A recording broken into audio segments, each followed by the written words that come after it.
रात के वक्त दिव्या उदास सी सोफे पर बैठी हुई थी। उसके चेहरे से साफ साफ पता चल रहा था कि वह कितनी ज़्यादा उदास है। आदित्य कमरे के अंदर आता है।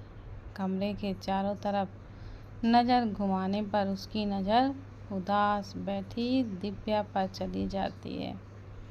आदित्य के कदम दिव्या की तरफ चले जाते हैं। वह दिव्या के पास जाकर बैठ जाता है। दिव्या अपनी सोच में इतनी ज़्यादा गुम थी कि उसे आदित्य के आने तक का एहसास नहीं था। दिव्या को इतना उदास देखकर आदित्य दिव्या के हाथ को पकड़ लेता है।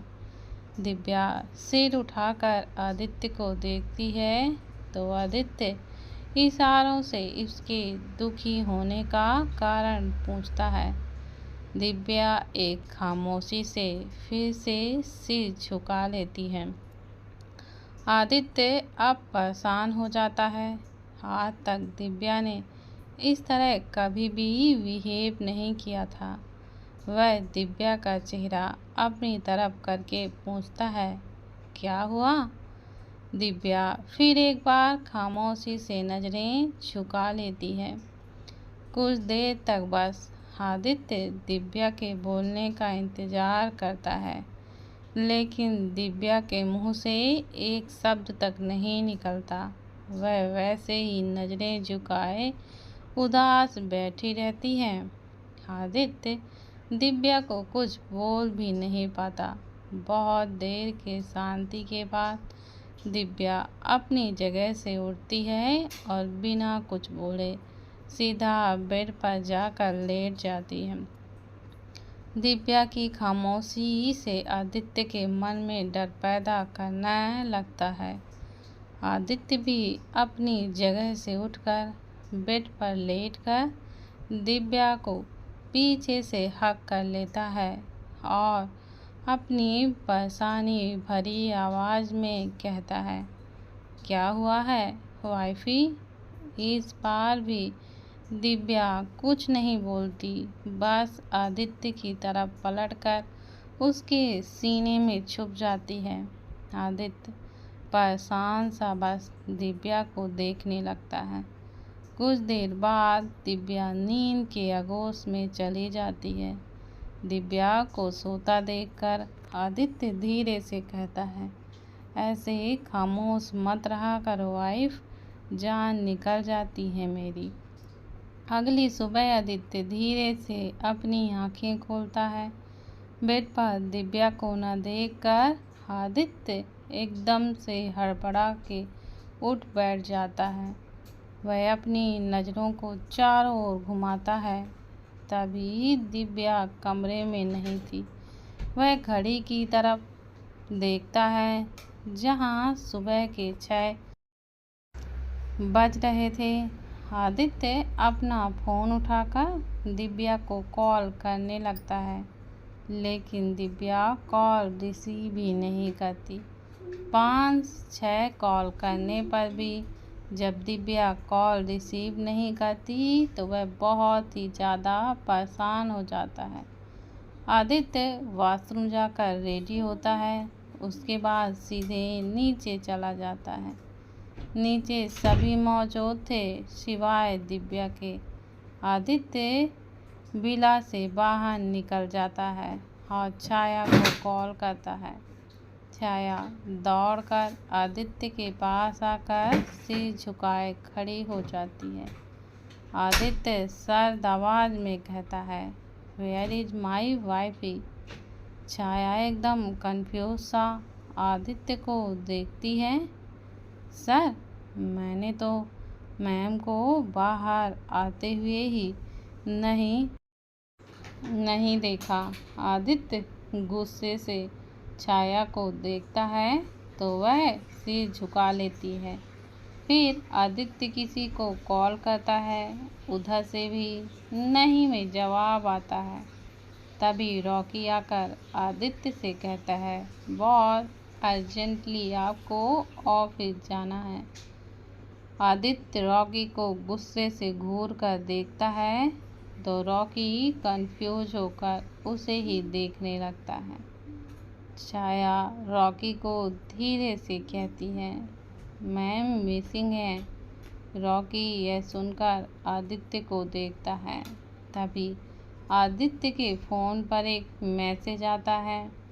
मैसेज देखते ही आदित्य रॉकी को चलने का इशारा करता है। वहीं राठौर विला में शंकर जी और प्रीत के पापा एक नज़र प्रीत को देखते हुए कहते हैं, प्रीत आज आपको मॉल में एक लड़के से मिलने के लिए जाना है। हमारी उनकी फैमिली से बात हो चुकी है। बस आप दोनों मिल लो, फिर जल्दी से ही सगाई करवा देंगे। प्रीत हैरानी से शंकर राठौर को देखती है।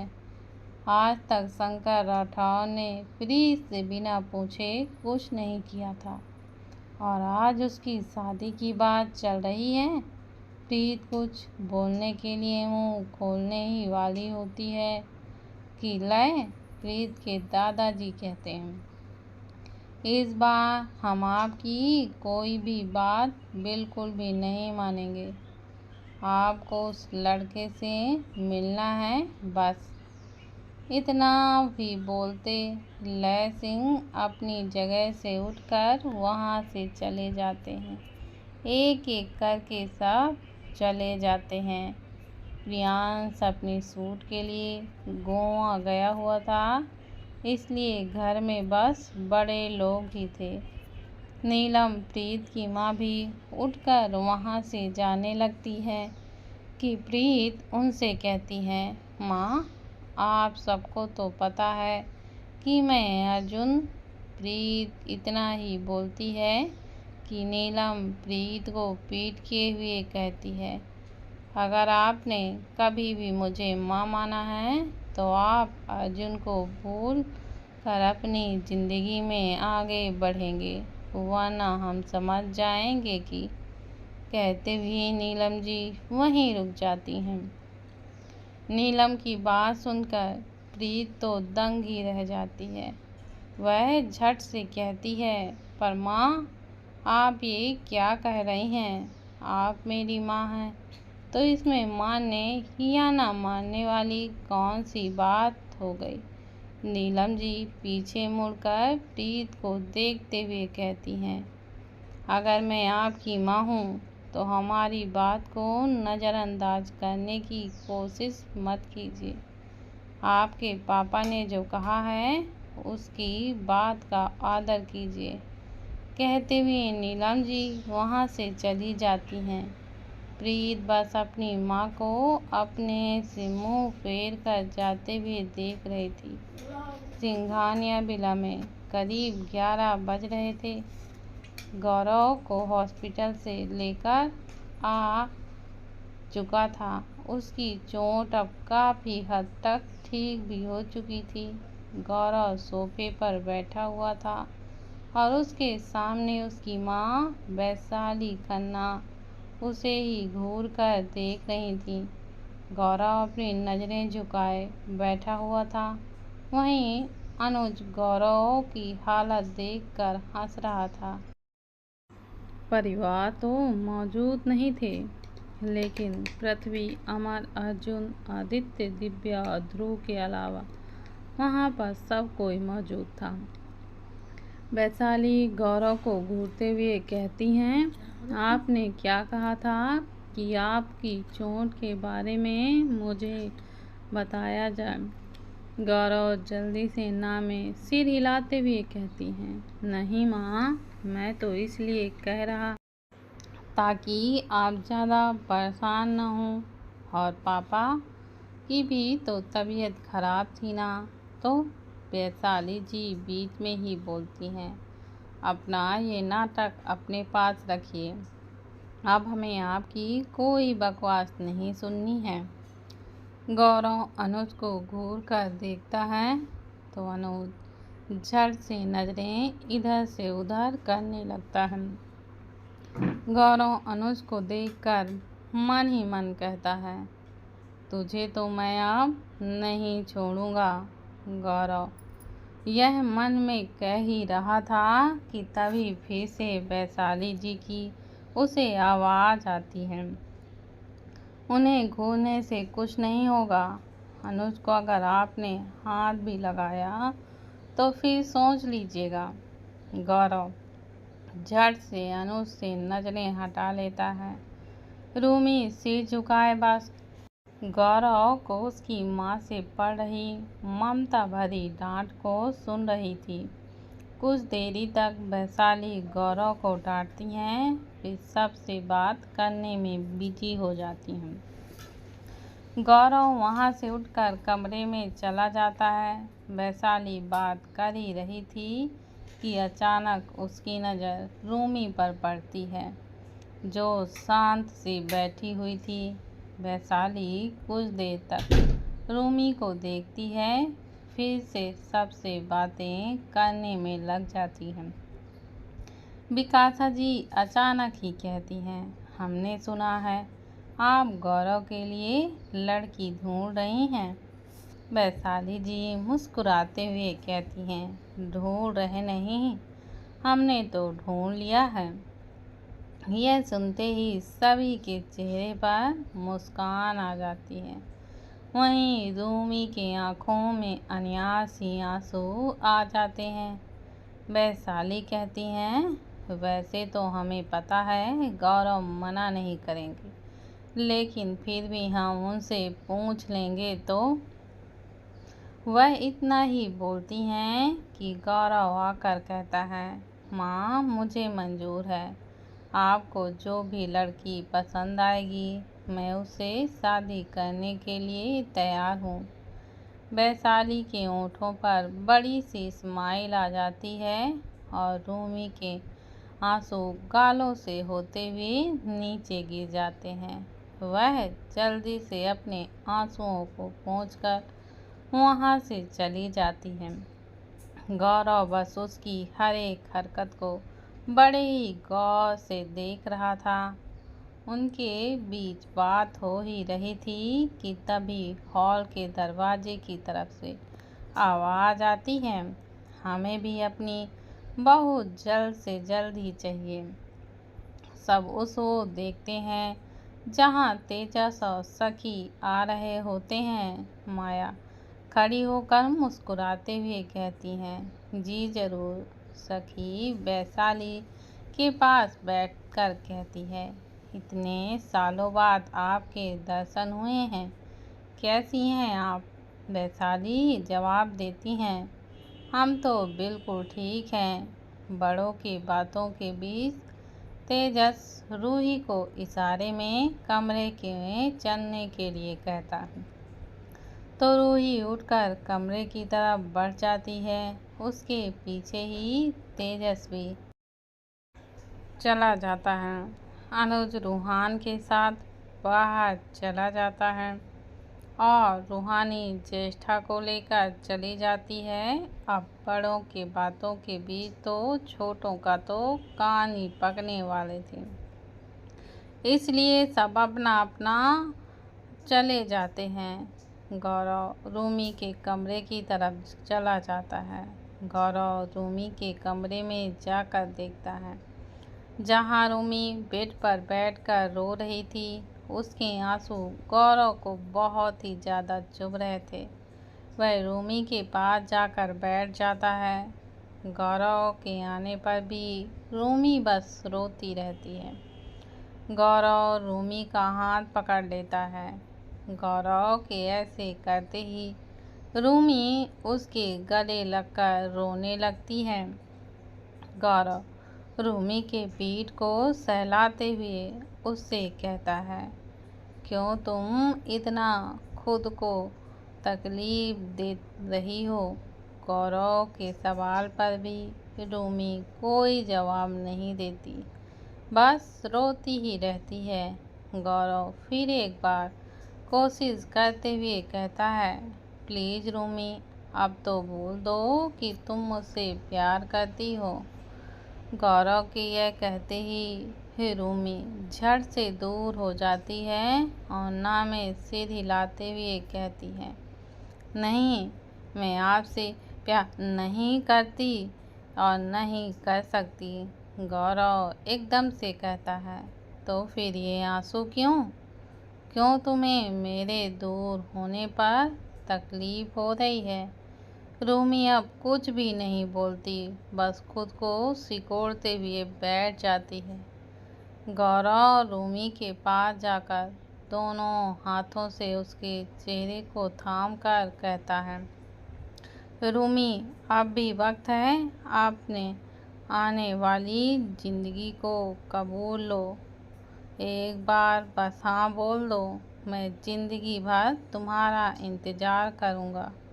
फिर एक बार रूमी गौरव के गले लगकर रोते हुए कहती है, मैं ऐसे ही ठीक हूँ, प्लीज़ आप यहाँ से चले जाइए, मैं आपके काबिल नहीं हूँ, मैं आपसे प्यार नहीं कर सकती। गौरव रूमी को एक झटके से अलग करता है और उसको देखते हुए कहता है, ठीक है, तुम्हें जो सही लगता है वही करो। एक बात समझ लो रूमी, तुम सिर्फ अपने आप को तकलीफ नहीं दे रही हो, अपने साथ ही अपने बच्चे और मुझे भी तकलीफ दे रही हो। कहते हुए गौरव वहाँ से चला जाता है। वहीं अब रूमी फूट फूट कर रोने लगती है। रूही जैसे ही कमरे में आती है, तेजस एक झटके से दरवाज़ा बंद करके उसे पीछे से गले लगा लेता है। तेजस की स्पीड देखकर रूही चौंक सी जाती है। तेजस रूही के कान में कहता है, सो मिस रूही सिंघानिया, क्या तुम मिसेज रूही ठाकुर बनने के लिए तैयार हो? तेजस की सांसें रूही की गर्दन पर चल रही थीं। रूही कसकर अपनी आंखों को बंद कर लेती। फिर तेजस की बातों को सोचकर मुस्कुराते हुए कहती है, तुम कहो तो मैं आज ही बन जाऊं।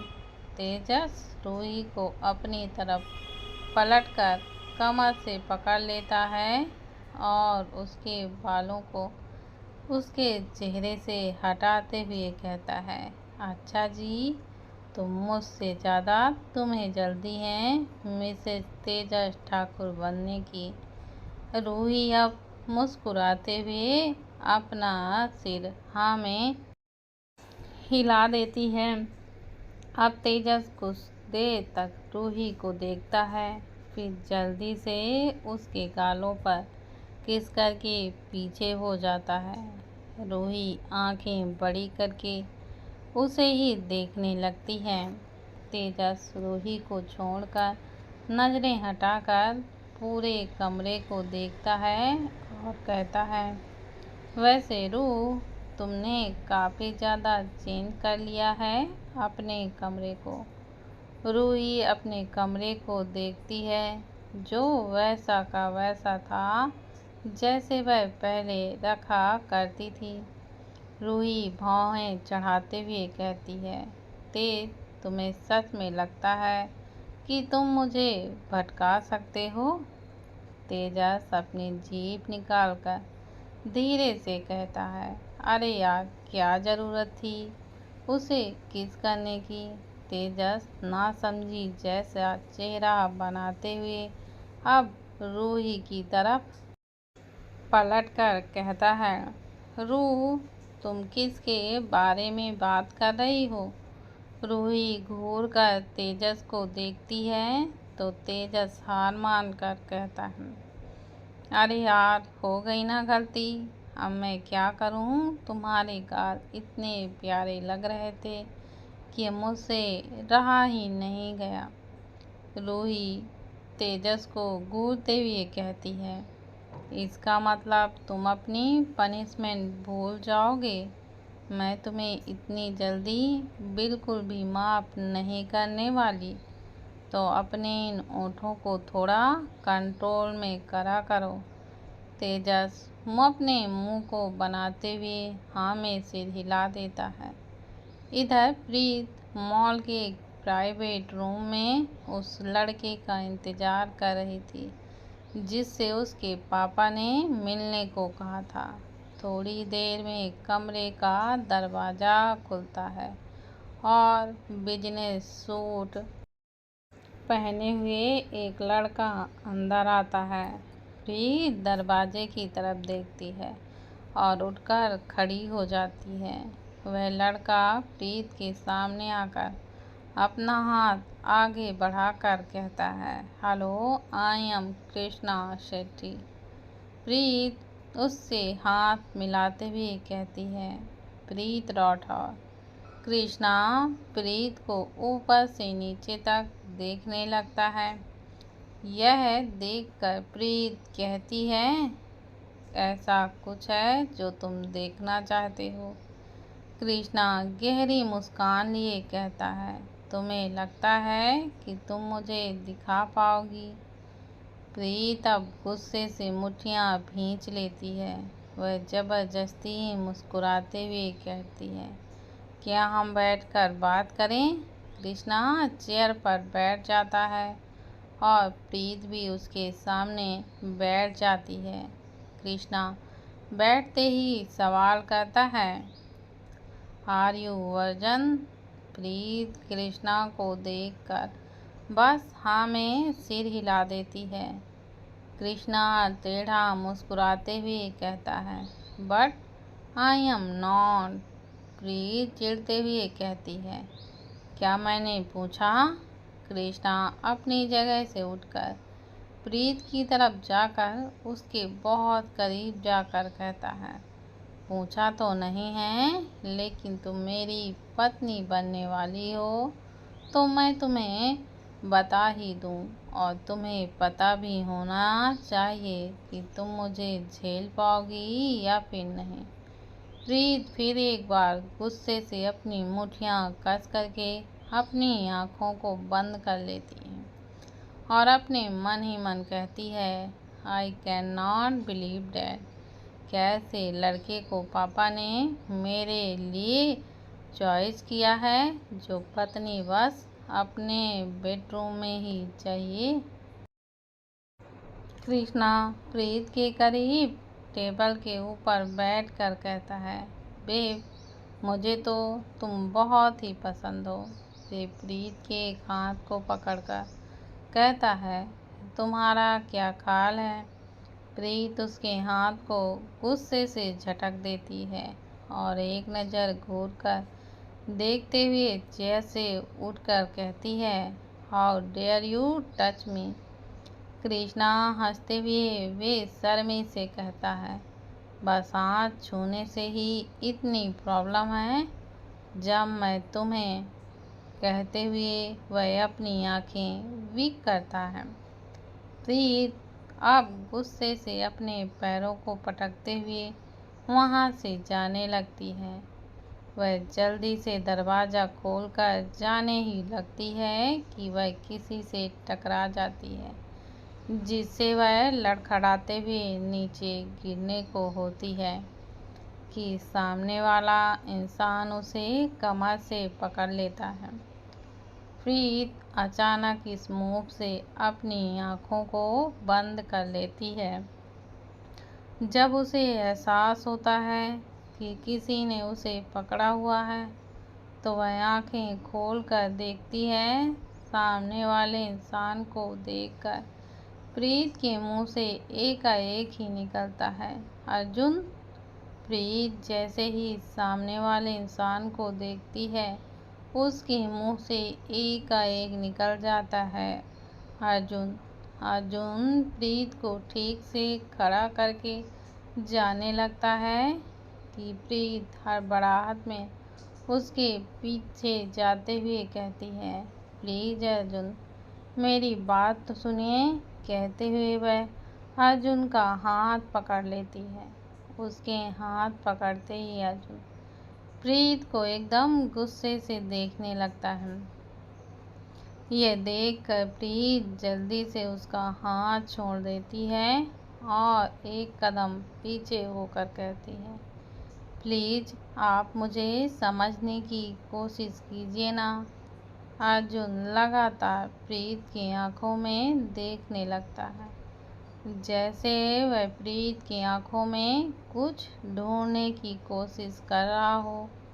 कुछ पल दोनों की ही नजरें आपस में ठहर सी जाती हैं। अर्जुन प्रीत की आंखों में गहराई में देखने लगता है, वहीं प्रीत अपनी आंखों से ही अपने मोहब्बत की गवाही दे रही थी। अर्जुन की कदम प्रीत की तरफ बढ़ने लगते हैं कि तभी एक आवाज़ से उसके कदम वहीं हवा में ही रुक जाते हैं। अर्जुन अर्जुन और प्रीत दोनों आवाज़ की तरफ देखते हैं तो वहाँ तरुणा देवी गुस्से से अर्जुन को घूरते हुए खड़ी थी। अर्जुन अपना कदम पीछे कर लेता है। तरुणा देवी अर्जुन की तरफ आती हैं और प्रीत को नफरत की नज़रों से देखते हुए अर्जुन का हाथ पकड़कर वहाँ से लेकर जाने लगती हैं। अर्जुन मुड़कर प्रीत को देखने लगता है। प्रीत उम्मीद भरी नज़रों से अर्जुन को देखती है। कुछ पल में अर्जुन प्रीत से नज़रें हटाकर जाने लगता है। तरुणा देवी कार में बैठ जाती हैं। अर्जुन भी उनके साथ ही बैठ जाता है। अर्जुन के बैठते ही तरुणा देवी कहती हैं, हमने आपको मना किया था ना कि आप उस लड़की से नहीं मिलेंगे। तो फिर अर्जुन सफाई देते हुए कहता है, दादी मैं जानबूझकर नहीं मिला, वो तो अचानक ही मुझसे टकरा गई। तो कहते हुए अर्जुन तरुणा देवी को देखने लगता है।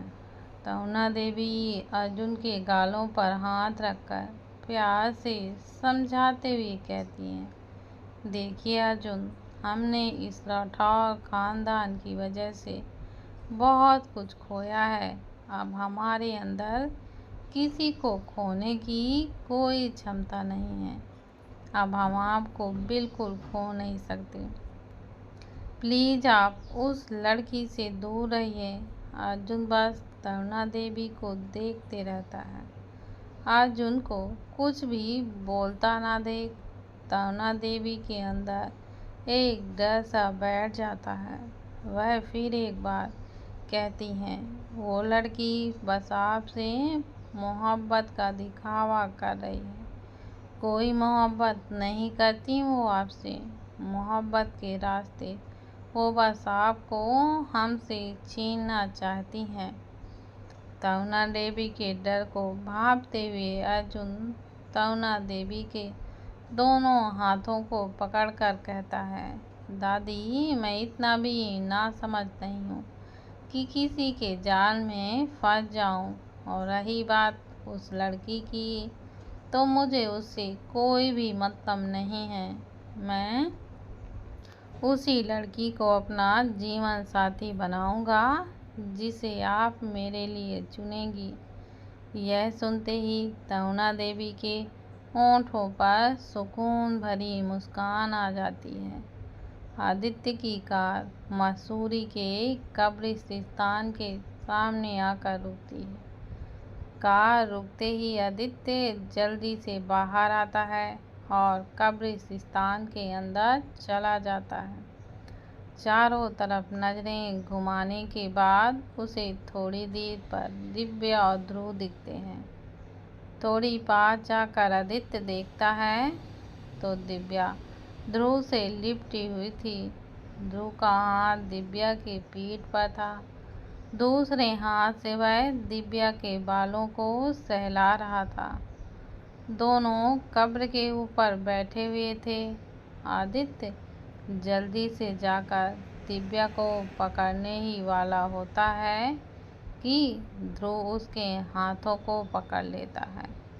आदित्य के चेहरे से साफ पता चल रहा था कि ध्रुव और दिव्या को लिपटे देख उसे कितना ज़्यादा गुस्सा आ रहा था। ध्रुव ने आदित्य के गुस्से को भांप लिया था। ध्रुव आदित्य को इशारों में कुछ कहता है तो आदित्य अपने हाथ को झटककर ध्रुव के हाथों से छुड़ा लेता है। आदित्य ध्रुव के पीछे जाकर देखता है जहां दिव्या ध्रुव से लिपट कर रो रही थी। आंखों से बहते आंसू गालों पर सूख चुके थे।